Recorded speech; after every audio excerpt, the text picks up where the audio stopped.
On this Mother's Day, we are hearing from three mothers in our congregation. Our stories are as unique as our experiences. We aren't Hallmark card mothers who only seem to exist on sitcoms or in commercials. No, we are real world mothers with all the love and pain and mess and joy that mothering entails. Our first speaker is Ayanna Gaines, me. I am a divorced mother. It seems to be a trend in my family. My parents got divorced when I was 10, and my mom's mother was divorced as well. This is something I think and wonder about, especially when I am missing my boys, which has been often during the pandemic. You see, while I consider myself an active co-parent, I only have 20% custody.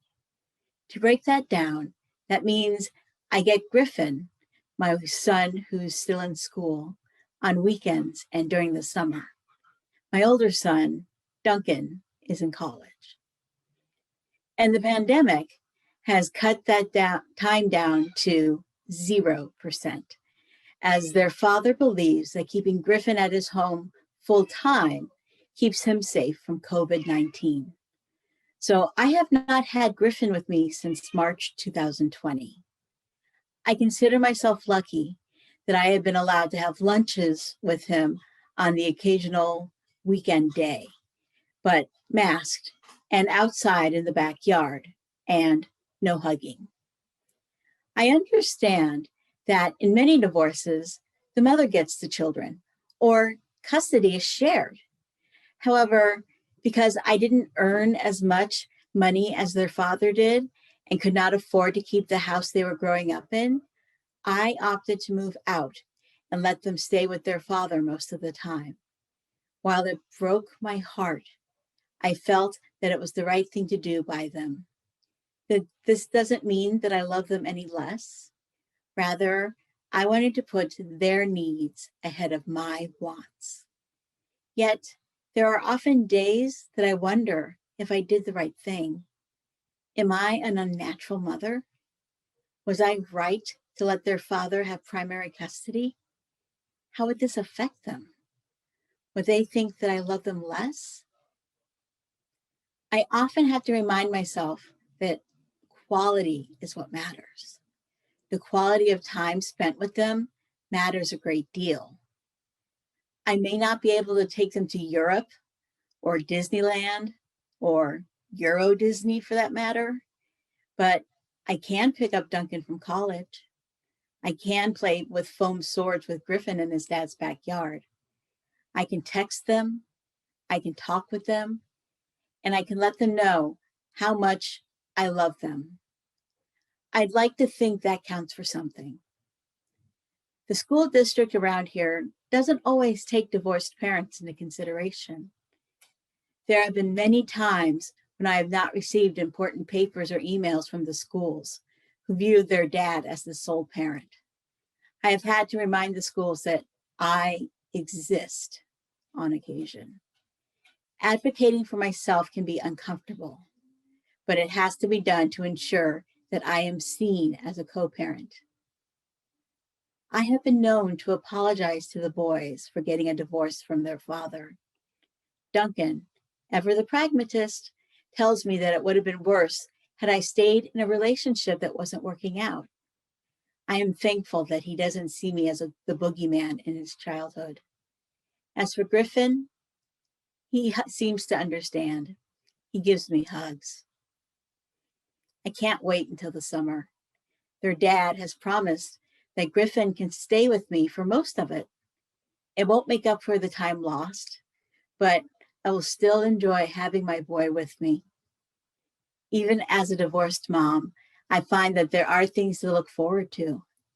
Griffin's 14th birthday, Duncan returning home from college for a brief sojourn before he goes to Maui to stay with his grandparents for the summer, the boys getting to see my mom, their grandma Denver, for the first time since New Year's 2020, and most importantly, I can't wait to hug my boys. And now we have a video from Andy Pletcher. You know, sometimes you think something's going to go one way and then it goes another. That's been my experience as a mother. My own mom was a result of generations of unhappy women, and so my views on motherhood were a little skewed getting started. I always knew if I did have children, I would break the tradition of how children were treated in our family, and I would do things differently. But that type of loving parenting was a mystery to me. Thankfully, once my kids came along, they and a group of wonderful women, both at Chalice and in the wider community, taught me how to be a kind, compassionate, loving mother. When I was 29 and Savvy was born, I had no idea how to care for a child I've never even babysat. But they let me bring her home from the hospital. And as she developed into a toddler and then into a child, she had a lot to teach me. When she was 4 or 5, she told me she'd be needing a baby sister and that I should get to work on that right away. It didn't happen right away, but after her 6th birthday, she got her wish. Although it was a baby brother and Spencer was born. She was in heaven. She adored him from the minute she laid eyes on him. As they grew, I think the most important thing we learned was to really listen to their needs. By the time Savvy was in 2nd grade, she was miserable at school. And we'd seen it building for a while, so we decided to just homeschool her till the end of the semester.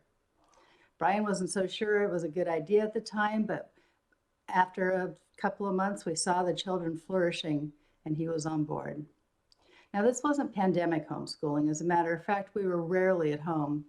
The kids were able to explore their interests, meet people from all walks of life. We all learned alongside each other. They taught me more than I ever taught them.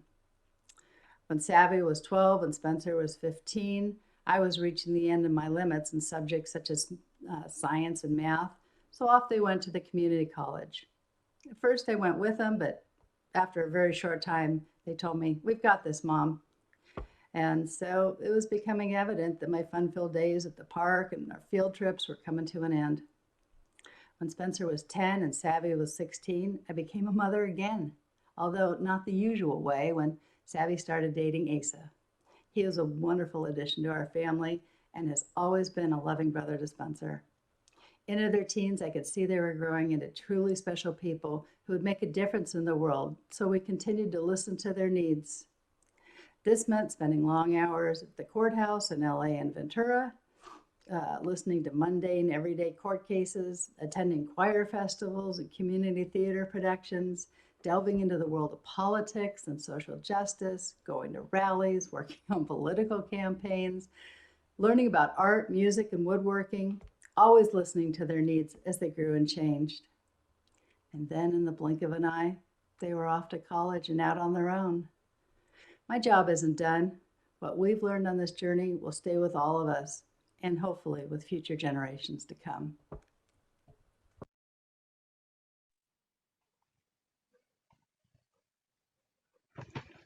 Thank you, Andy, for your wise words. And now we will hear from Sam Dickerson. I'm sorry, Sam. That's okay, Ayanna. I know you know who I am. Yes, I do. This is our little family. Dana with her pink hair, me, Sam, and my sunglasses, and our sweet angel, Joy. Dana is Joy's birth mom, and I came along when Joy was 3, and through a series of events, it eventually whittled down to just the 3 of us, a powerful, happy trio. I can't say I was ever really comfortable with a label of mom for myself. Caregiver, best friend, co-parent, member of Joy's posse, yes to all of the above. It was a pretty common scene in our uncommon family unit. I would walk in and Joy would be so happy to see me, and Dana would say, "See, you're the favorite." To which I would reply, "But you're Mom." Dana would follow that with her famous dramatic eye roll. And then Joy would grab my face and turn it toward her and say in her own special way, "Hey, you're here to see me, remember?" I share that because no matter what anyone thought, in my mind, Dana was the favorite, the pinnacle, because she was Joy's mother. However, I was the wingman, the wacky neighbor who'd come swinging in, the comic relief, or just the relief, period. But Mom, no, I felt that was an honor for Dana to hold, not me. That is, until Joy died. It is an unbearable, indescribable pain to lose your child. You can't breathe. Your heart seems to be literally tearing itself into pieces. Every cell inside your body is screaming. And this is just a tip of the iceberg. You have loved someone so completely that all you can do is be in complete pain. And it never goes away. It becomes a chronic pain that you learn to live with. Being a mom to Joy, I guess, didn't really truly click inside my head until I started attending a mother's bereavement group. Being among mothers who had also lost their child, I felt welcomed, understood. It was not that I had never been acknowledged as a mom. Dana certainly told me Happy Mother's Day plenty of times over the years. She told it to me yesterday.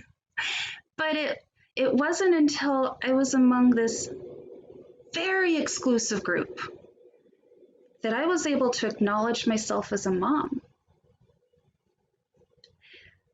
It's through my experience in raising Joy that I realized the job of mothering does not fall under one distinct category. Many of us fall under this umbrella. It is the teacher who brings a coat to the child who is freezing in the wintertime. The neighbor who brings home-cooked meals to the latchkey kid while their parents are working a double shift. The strangers on the plane who take turns to rock the crying baby so that an exhausted parent can sleep. And I'm sure each of you has been witness to an act similar to these. These are acts of mothering. This is certainly to not take anything away from the moms of these children. It is to add to the richness of this community of mothers. I am a believer in the village, that we are here to raise these children together. Whether it is in a moment or for a lifetime, we all make impacts on the life of a child. We all perform acts of mothering. Maybe you're like me. Maybe you're not comfortable with the moniker of mom, and that's okay. I'm okay with it. While Joy was alive, I usually introduced myself as Joy's bestie. In death, I tell people of my child. No matter the title, I always gave Joy my love, a mother's love. I still do. And what a blessing that she received that twofold from me and Dana. And I will forever be grateful to Joy for showing me that I have been capable and worthy enough to be a mom to her.